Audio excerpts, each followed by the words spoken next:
A gente mostrou ontem aqui no BG um bombeiro comunitário de São José que salvou um bebê engasgado, né? Eu aqui do meu jeitão tentei mostrar mais ou menos com um bonequinho como é que se fazia uma manobra valiosa que pode salvar uma vida. Hoje a gente vai aprofundar a manobra de Heimlich, né? O Alexandre Mendonça está nos bombeiros e de lá ele vai trazer uma performance, claro, muito mais profissional dessa orientação que pode salvar uma ou mais vidas, hein, Xande?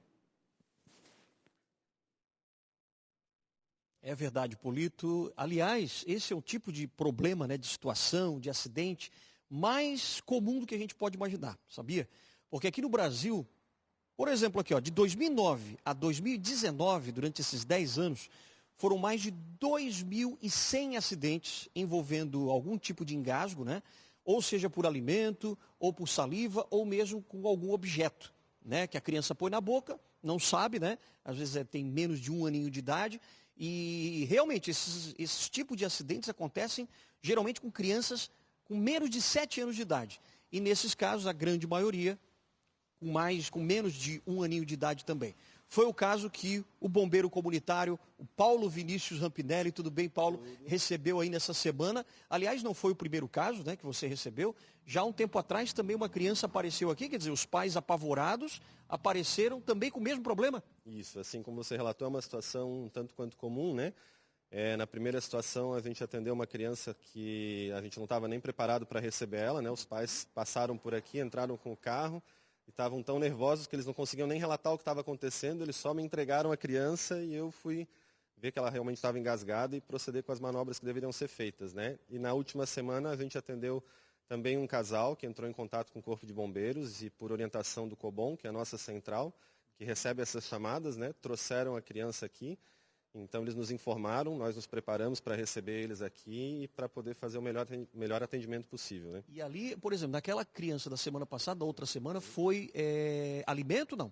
Ela estava engasgada com a própria saliva, né? Foi uma situação até, não foi tão complicada, ela estava dormindo, né? Mas os pais normalmente entram, né, ficam nervosos, se desesperam com essa situação, né? Porque realmente é uma situação que pode evoluir e se tornar uma situação mais grave, né, por causar lesões por hipóxia, né, por falta de oxigenação, ou até o óbito da criança se não for feito alguma coisa, né? Então, nesse caso, da semana passada, a criança estava com saliva obstruindo, então, as vias aéreas. E aí, a manobra, essa mesma manobra também serve para isso? Também serve para isso, né? Então, normalmente as crianças se engasgam após a amamentação. Então, a gente até questionou a mãe, né, enquanto estava fazendo a manobra, se ela tinha acabado de amamentar.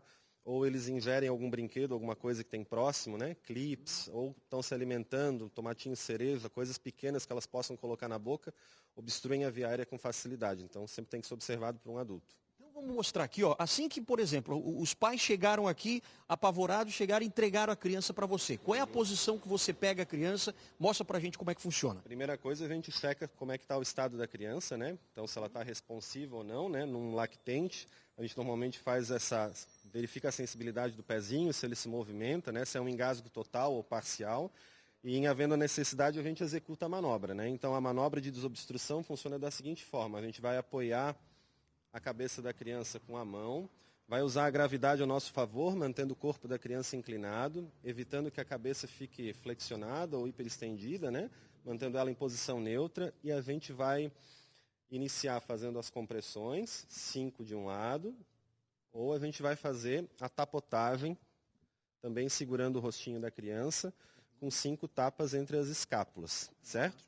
Nas costas, isso. Então a gente inicia fazendo a tapotagem, não deu certo, a gente vai virar a criança no outro braço e vai fazer as 5 compressões, né?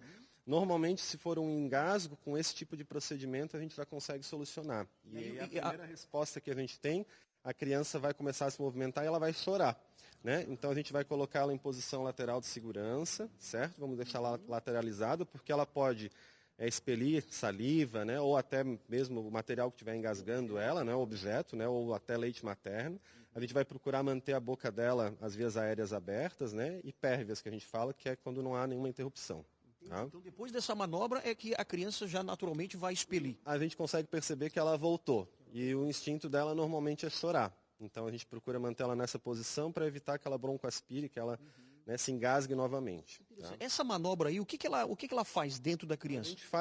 A gente faz a força que ela não consegue fazer, né? Então a gente usa o ar, né, faz uma pressão externa, mecânica, para que ele tente expelir o objeto ou o líquido que estiver bloqueando as vias aéreas da criança. E vocês conseguem, por exemplo, também, quando os pais, por exemplo, não conseguem vir aqui, ou não tem carro, não tem como vir até o Corpo de Bombeiros, mas vocês orientam também pelo telefone 193, é isso? Também. Eu já tive a oportunidade de fazer um atendimento desses pelo telefone, eu trabalho na central também de atendimento.